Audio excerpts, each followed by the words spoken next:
we're back, the Centurion champions, and we're back. And of course, if you're outside of Greater Manchester, but you're listening live, and you know anybody who wants to listen to this, and they can't get it on 106.1 FM, yes, you can. Download the free app on XS Manchester. You can get it all season. We'll also tweet out a little later on the podcast link. I'll do it on my personal Twitter, also on the XS Manchester Twitter. And today is an extra bonus. First of all, I've got two legends in the studio with me, as if one isn't enough. The omnipresent and always here anyway, Paul Lake, but David White as well, and you two played together in the same team. It doesn't get any better, does it? I don't think so, mate, no. Obviously, it's great to be sat here with Dave and having a catch-up and, as we know, talking about all things our beloved Man City. And I know, because I saw you tweeting out earlier today, Dave, that talking about City this evening, it doesn't get any better, does it? No, it certainly doesn't, and obviously back of last season, just looking forward to, obviously Sunday was a great sort of curtain raiser. The quality was brilliant. The tour sounded great. Looked like you were having a good time, were you? Yeah, it was all right. Excellent. Yeah. Well, there we go then. So I think we can look forward to a great season, and hopefully the big trophy at the end of it. Absolutely. That's, of course, the Champions League. We'll talk about a few different things, including Joe Hart in a second. I'll also tell you that during the course of this hour, we're going to give you the chance to win a very special little suitcase. I'll tell you more about it in about 15 minutes from now, and then we'll let you tweet in. And all you'll need to do, I'll give you the tweet number, and the text number, and you can just put Forever Blue, and that in itself enters you in the draw. And at the end of Forever Blue, somebody will be picked out and win this little mini suitcase. You can see it by finding @XS Manchester on Twitter. You can see a picture of it. And a little video as well, and that could be yours. Right, let's get straight into Joe Hart. Joe Hart's gone to Burnley. He's obviously been out on loan a couple of times. Now it's a permanent deal. He's gone. And finally, the legend that is Joe Hart has moved on.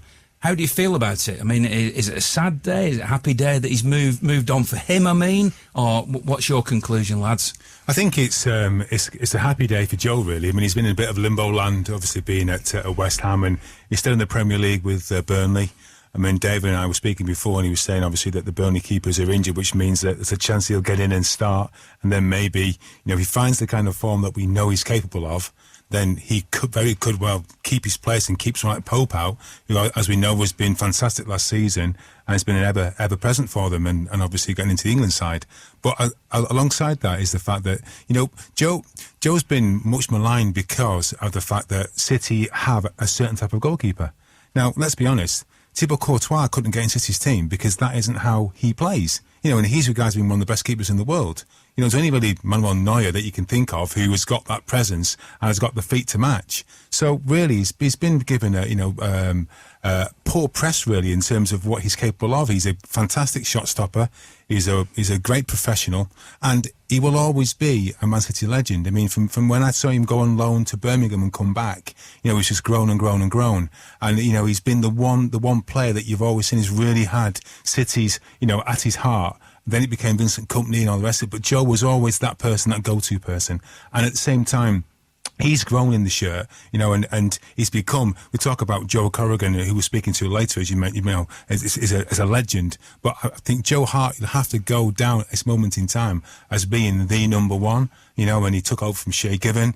And he was just incredible how he's matured and played for England, and he's been a shining example to lots of the players and what it means to be a Man City player. From a personal note as well, when my son was a mascot, he walked out with Joe Hart. So it's a picture on our stairwell of Edward with Joe Hart. So he's always got a place in our heart. He's Joe Hart, the Man City Hart, and he'll always be loved. How many puns is he going to get in one sentence there? What go on, Dave? I've got to agree. I think the club really does have a great tradition with goalkeepers, even if, including David James and David Seaman and Pete Schmeichel, who've been great goalkeepers before the time at City, but obviously going back to Frank Swift and Bert Trautmann, and really, in terms of what he's achieved at the club, in terms of medals won, you look back to the team of the 60s and 70s, we don't wax lyrical about Harry Dowd, really, do we? Obviously, Big Joe was we've had great goalkeepers. He's achieved more than anybody here, and I think the sort of real shame, if I dare be slightly critical of the manager, is that I think other players, when he came, who didn't quite play in the manner in which he wanted them to, he's really, really worked with them and given them time to become that player. And Joe never seemed to get that time. And I said that, that close season, that, work with him. I believe he can do it. You're asking something of a goalkeeper that has never been asked of before. And I think given the opportunity, he would have got there. So I think that's the big shame.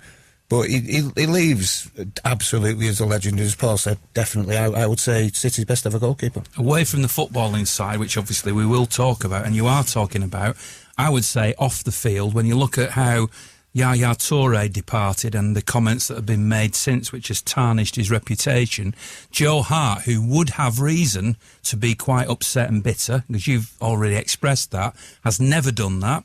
I was out in America on pre-season and he was part of that group. He played in 2 of the games, a half each, and I saw his body language, I saw him interacting with people, and he did carry himself like a legend who didn't have a chip on his shoulder and who didn't have this grudging anger. You see that connection between Joe and City and the experiences that he's had and the memories that he had, but also the memories that he's given us and the legacy that he's left for Manchester City and for all of our fans. And as Dave has said, that the history of goalkeepers that he's had to compete and look up to and be astride of, and now he's overtaken that, both in terms of his presence, his stature, the trophies that he's won.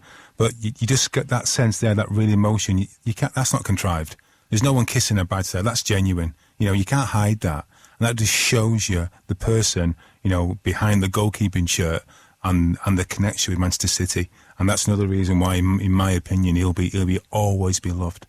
And I think the thing is with this football club as well, if you leave, if the fans have liked you and you've always given your best, you will be loved forever. And, the 2 of us can tell you that we, during the time when you're playing, if things aren't going so great, they'll have a go at you. You might, I was speaking about somebody else, you might be out and about in town, and the natural reaction if things aren't going well is to, maybe criticise a teammate.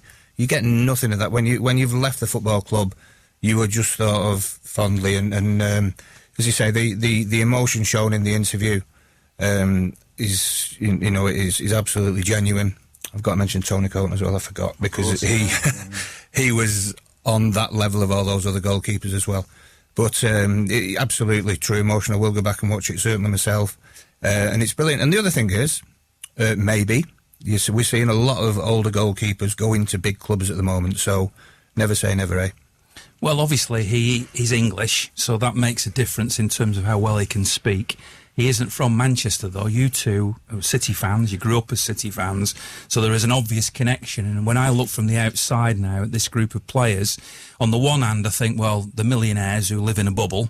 So is it ever going to be the same again going forward? Will there be 30, 40 years from now in a radio studio, 2 City players like you two, legends, doing a radio show, or will the new generation not want to do that and think, no, I don't have that connection? But I look at Joe Hart, and I look at Gareth Barry and other English players. We've seen a little bit from Joldy and Lescott, and I think, well, yeah, there are still some around. I can see Vincent Kompany, I can see Pablo Zabaleta, and actually there's probably, it feels to me anyway, as if there's a more than normal number in this particular squad of players who play with a proper heart and proper team ethic and proper sense of wanting to be part of a football club. So maybe there is hope that there'll be a new David White and a new Paul Lake. There's been longevity of careers, haven't there? We've had a lot of players who've played a lot of games, and that's due to the fact that we bought quality players and we were successful. So even through several managers, we've had people who've played here for a long, long time. And some of them have maybe married English girls, and they've had the kids in Manchester, and the kids are going, and suddenly those are the important things. Where's my family settled? Where's my kids settled? And like all those people you've mentioned, a lot of those people, you're talking about them like that because they live in Manchester. Then the kids consider themselves English and Mancunians, and that is absolutely fantastic. I think as well, Cheesy, when you're talking about the philosophy at City, a lot of it is around that humility, that piece around team first. Obviously, you can be a legend, you can be world class. I've got world class players in our team, no 2 ways about it.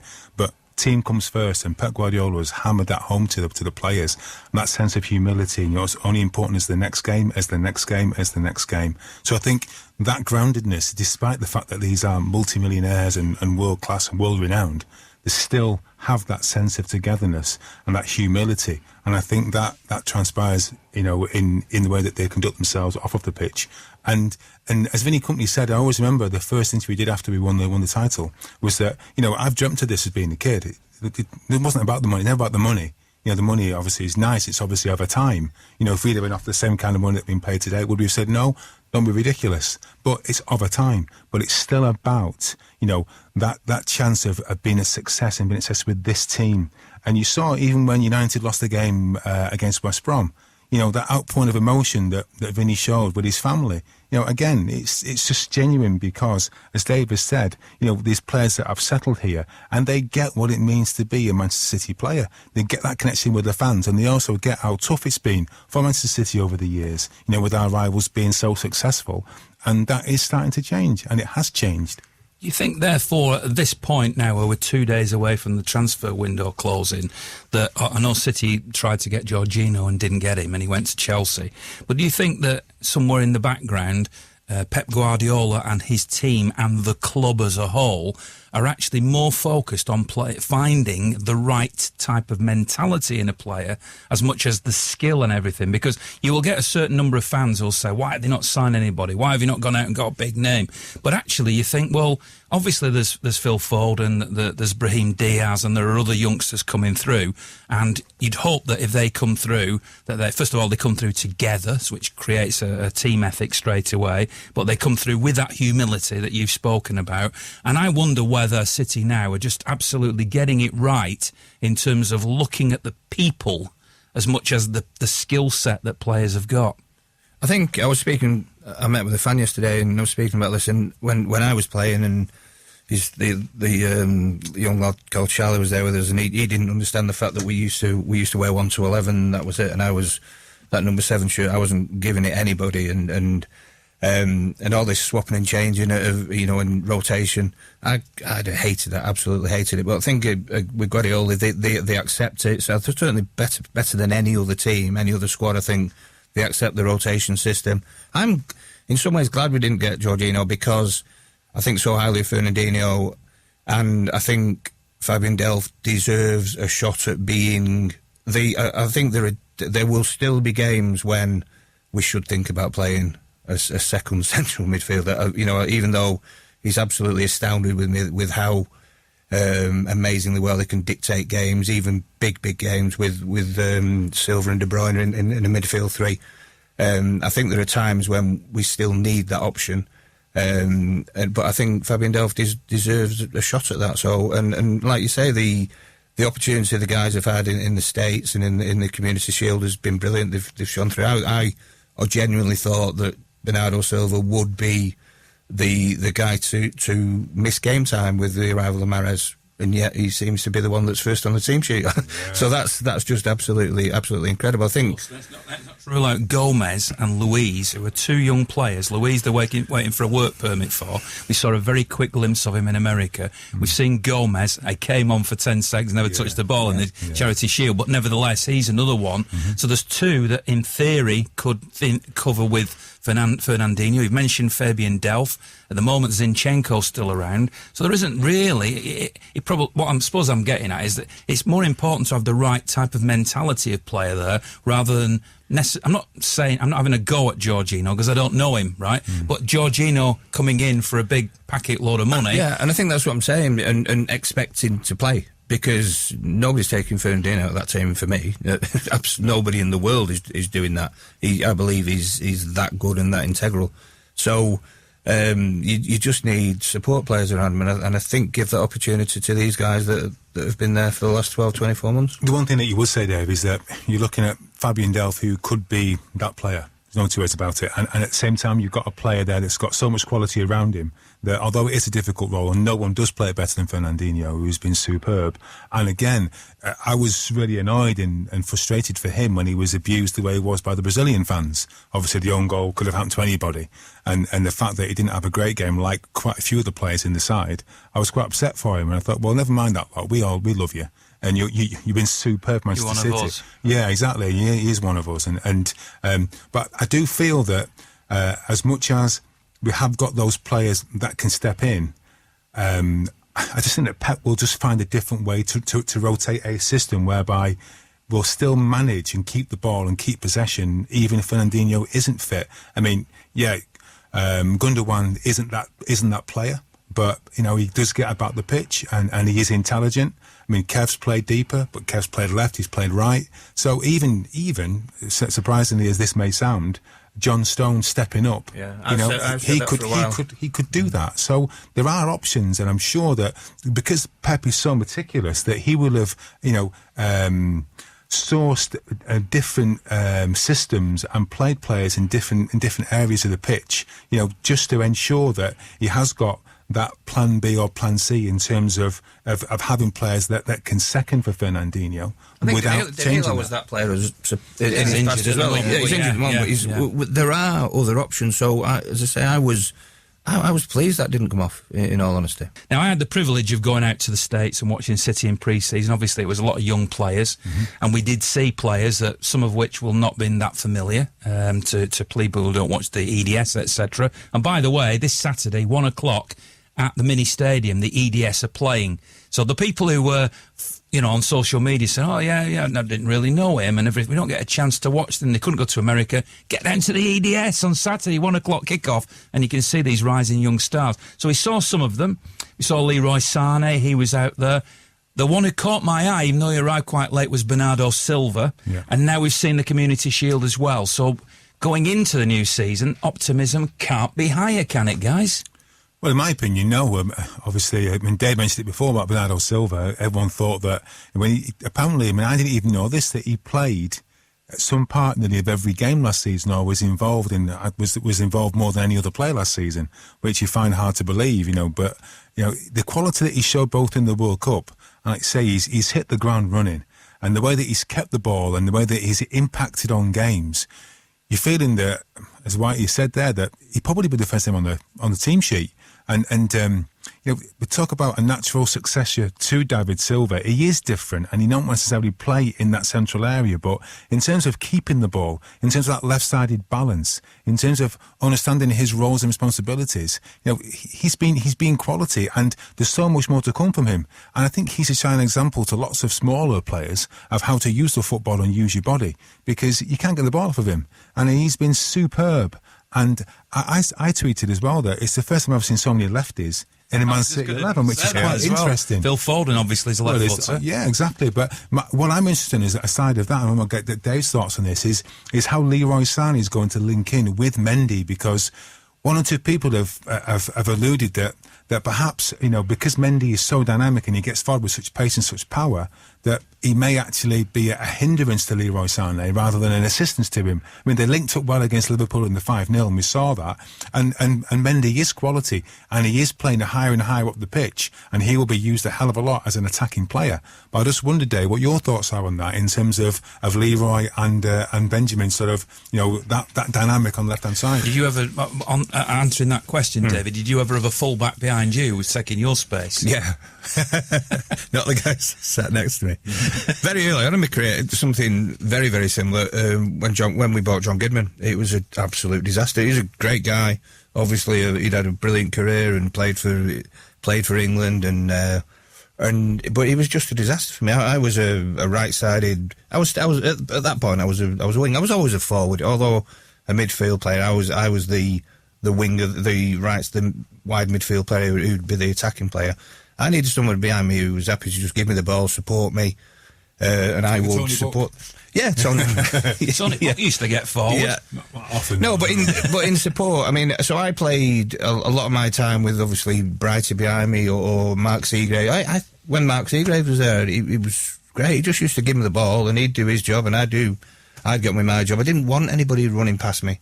So I think he'll work it out. He'll clearly work it out, the manager. But I do. It is an odd dynamic. On the other side, obviously, if it is either Mahrez there or Bernardo there, he's going to come inside onto his left foot and create that space for Walker to get into. So it will be sort of very interesting to look at. But I found that a major problem, because Giddy was not only running past me, he was about 45, so he couldn't get back either. Yeah. So it was interesting, but you do have to look at the balance. I always said, I talk about Mark Ward a lot, because you've not only got to look at the balance between your fullbacks and your wide player on one side, look at the balance between your two fullbacks and your two wide players. You can't, necessarily, if you're playing a 4-4-2, have two wide players who are sort of hogging the line and not coming back. So Mark Ward, when he played over that left side, offered me brilliant balance, because he was basically a midfield player who was going prepared to go and play in a wide position. So there's all sorts of things you need to think about as a manager that maybe other people won't look at. I don't think any of this is going to be rigid. Obviously, Pep is such a flexible coach, and even within games. Last season, we saw Kyle Walker and Raheem Sterling predominantly on the right-hand side, and on the left-hand side, because of the injury, it was the more withdrawn, perhaps, Fabian Delph who play in that role, which allowed Leroy Sané a lot more freedom. This year, if we're expecting Mendy to play more, then this is going to be a bigger question. Does that by default almost mean that Pep is going to have to play a back three? It's a good question. I mean, I'm not sure how that answers the question that you're giving about, because Mendy is going to push forward even more with the back three. But does that come into it as well? Potentially it will. And then, but because we've got such talent, beyond Fernandinho, that he could potentially play anybody in those areas. And because we do rotate, I mean, as we've seen, Raheem Sterling can be the number 9, as a false number 9 as such. He's even played, our Kev up there, and Kev's played up beyond the right hand side, and just ended up being, in those wide areas, because it is such a fluid system. But I'm just thinking about, because Leroy Sané has maybe he's surprised, been dented a little bit, not being involved in the World Cup, and maybe there's a little bit of schadenfreude with them not doing so well. But what I want him to do is I want him to be, so loved and be able to kick on from last season. I mean, he was young player of the year, and he's incredible talent, and you want him to get even better, but you just don't want him to be stifled. So it's going to be interesting to see how Pep Guardiola manages that left side, and like you say, which formation he does play. I think he said something actually in the press conference which I've not heard a coach say, but is obvious, and we as pundits, you as ex-player pundits and me looking from the outside, have often spoke about, but he actually mentioned it in the press conference on Friday, which was that different players need different ways of treating. Some, get them angry. He actually said this: the best way to get the player is to be angry and to keep your distance from them, make them hate you a little bit almost, and others need that arm round. At the moment, my instinct is that Leroy Sané needs an arm round him. He's one of those who needs to be told all the time how valued he is and how much he's loved, and then you get the best out of him, because at the moment he feels to me as if he's just lost a little bit of confidence, maybe as a result of the Germany thing. But yeah, possibly. I think Sterling's definitely that way, where he needs, completely always reassuring. I think the big thing is we to get to the absolute highest level, to be considered to be as good as his Barcelona team, we still need more goals from more people. So, we suddenly get 23 goals from Sterling. That's brilliant. But, would that be good enough at Barcelona? I don't know. He probably thinks he should be getting 30, 33, and probably thinks Sané, to be, because Aguero, as good as Aguero is, he's not going to get the 50 or 60 that, Ronaldo or Messi have got. So I think he's just striving for perfection all the time. And I would guess that he would look at it and say, if I've got Mendy in the team, that means I can free up Sané to come inside and be more of a support centre forward, and maybe that's where he's looking at it.